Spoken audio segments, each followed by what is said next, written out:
Hello, and welcome to How to Speak Fluent English podcast. I'm Amora, and this is where I help you speak English naturally and confidently. If you've ever felt confused by strange English expressions or want to sound more like a native speaker, you're in the right place. Today, I'll share the most common English idioms and phrases, the ones you hear in movies, at work, and in everyday conversations. Make sure to grab a notebook because I'll not only explain what each idiom means, but also show you how to use them in real life. And don't forget, practice makes perfect. Try using these idioms in your own sentences and share them in the comments below. I love reading your examples and giving feedback. Before we dive in, hit the subscribe button and ring the notification bell so you never miss an episode. Ready to boost your English fluency? Let's get started. Our first phrase is drowning in your own life. What does it mean? Imagine what it feels like to be underwater, struggling to breathe, unable to reach the surface. That's what the word drowning means in a literal sense, but here it's used as a metaphor, a way to describe a feeling, not an actual event. Drowning in your own life means you are so overwhelmed by your daily responsibilities, problems, and tasks that you feel like you can't keep up. You might be working all the time, getting very little sleep, constantly fixing problems, putting out fires, and filling every minute with things you have to do. In the end, you have no time or energy left to actually enjoy your life. So the key feelings are overwhelmed, exhausted, out of control, unable to catch your breath or take a break. Here are 3 clear examples of how you might use this phrase. 1. Since she took on 3 new projects at work, she feels like she's drowning in her own life. She has so much to do that she can't keep up, and it's making her feel overwhelmed. 2. He realized he was drowning in his own life when he hadn't had a day off in months. Working nonstop without a break made him feel exhausted and out of control. 3. It's easy to start drowning in your own life if you don't learn to say no sometimes. If you always agree to help others or take on more work, you might end up overwhelmed. How to use this phrase? You can use drowning in your own life whenever you want to describe a time when you feel completely buried by your own responsibilities, work, or problems. It's a great way to express that you're struggling and need a break or some help. Practice tip: try it yourself. Think about a time when you felt overwhelmed. How would you describe it using this phrase? Write your own sentence and share in the comments below. Last week, I was drowning in my own life because ... Remember, this phrase is a vivid and emotional way to talk about feeling overwhelmed. Use it to help others understand when you're struggling or to show empathy when someone else is having a hard time. Our second phrase is keep an eye on something. What does it mean? Keep an eye on is a very common and practical English phrase. It means to watch something carefully and regularly, or to monitor a situation to make sure nothing goes wrong or changes unexpectedly. You don't need to literally stare at something all the time. Instead, you check on it often enough to notice if there's a problem or if something needs your attention. The key ideas here are watch closely, check regularly, monitor for changes or problems. Here are 3 clear examples of how to use this phrase. 1. Can you keep an eye on my suitcase while I go buy a coffee? You're asking someone to watch your bag for a short time to make sure it's safe. 2. The doctor told me to keep an eye on the strange rash. You need to check the rash regularly to see if it gets better or worse. 3. We need to keep an eye on our expenses this month to stay within budget. You should monitor your spending carefully so you don't spend too much money. How to use this phrase? You can use keep an eye on for objects. Keep an eye on the stove so the soup doesn't burn. People. Please keep an eye on the kids while they play. Situations. Let's keep an eye on the weather before we go hiking. It's a friendly, useful way to ask someone to watch or check something for you. Try it yourself. Think of something important you need to watch or monitor. Write your own sentence and share it in the comments below. I need to keep an eye on ... because ... Remember, keep an eye on is a flexible phrase you can use in many situations. At home, at work, or even at the doctor's office. It shows you're being careful and responsible. The third phrase is sucking the life out of me. What does it mean? To suck the life out of someone means to make them feel extremely tired, unhappy, and drained of all energy and enthusiasm. It's as if something is pulling out all your strength, joy, and motivation, leaving you feeling empty and exhausted. Think of it like a battery losing all its power, or a plant that's been left without water for too long. It wilts and loses its life. When you use this phrase, you're saying that a situation, task, or even a person is leaving you with no energy or happiness. Key feelings here are exhausted, drained, unhappy. Example sentences. 1. Working 12 hours a day is really sucking the life out of me.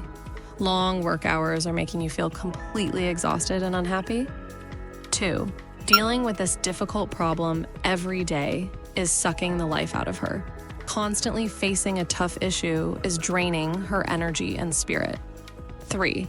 I need a vacation. This semester is sucking the life out of me. School is so demanding and stressful that you feel totally worn out. How to use this phrase?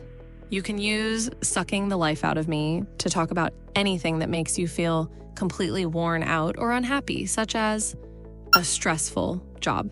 My job is sucking the life out of me. A tough situation. This endless paperwork is sucking the life out of me. A long, difficult period. These cold, dark winters are sucking the life out of me. It's a strong and emotional way to show just how tired or unhappy something is making you. Practice tip. Think of something that makes you feel really tired or drained. Write your own sentence and share in the comment below. Dash is sucking the life out of me because dash. Remember, this phrase is perfect for expressing deep exhaustion or frustration. It helps others understand just how much something is affecting your mood and energy. Our fourth phrase is running the rat race. What does it mean? The rat race is a common English expression that describes a way of life filled with endless, stressful competition, especially in work or career. Imagine a group of rats running in a maze or on a spinning wheel, always rushing, always competing, but never really getting anywhere or feeling satisfied. When you say someone is running the rat race, you mean they are caught up in this exhausting cycle of working harder and harder, trying to earn more money, get promotions, or achieve more than others. It often feels never-ending and can leave people feeling tired, stressed, and unfulfilled. Key ideas here are constant competition, stressful work and life, always chasing success or money, rarely feeling happy or satisfied. Example sentences. 1. He decided to leave his high-pressure job in the city because he was tired of running the rat race. He wanted to escape the constant stress and competition of his job. 2. Many people feel trapped in the rat race, always working harder but never feeling satisfied. They keep chasing success, but it never seems to be enough. 3. Does achieving success always mean you have to run the rat race? Is it possible to be successful without being stuck in endless competition? How to use this phrase? You can use running the rat race to talk about busy, competitive jobs. She's running the rat race at her law firm. Stressful city life. Living in New York can feel like running the rat race. The pressure to keep up with others. I don't want to run the rat race just to impress people.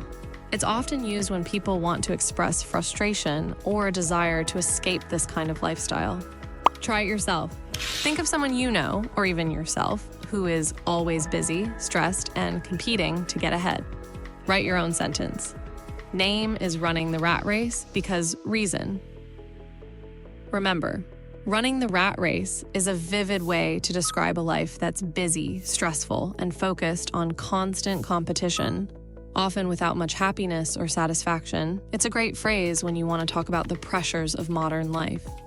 And our fifth and last phrase is, get something off your chest. What does it mean? To get something off your chest means to talk about something that has been worrying you, making you feel guilty or weighing heavily on your mind. It's about finally expressing a secret, a worry, or a problem that you've been keeping inside, often for a long time. When you get something off your chest, you feel a sense of relief, as if a heavy weight has been lifted.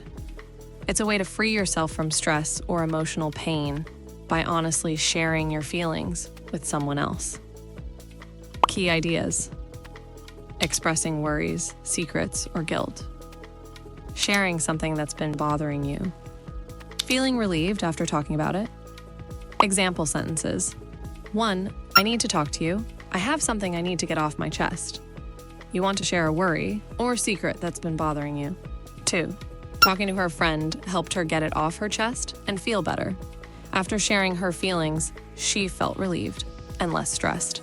3.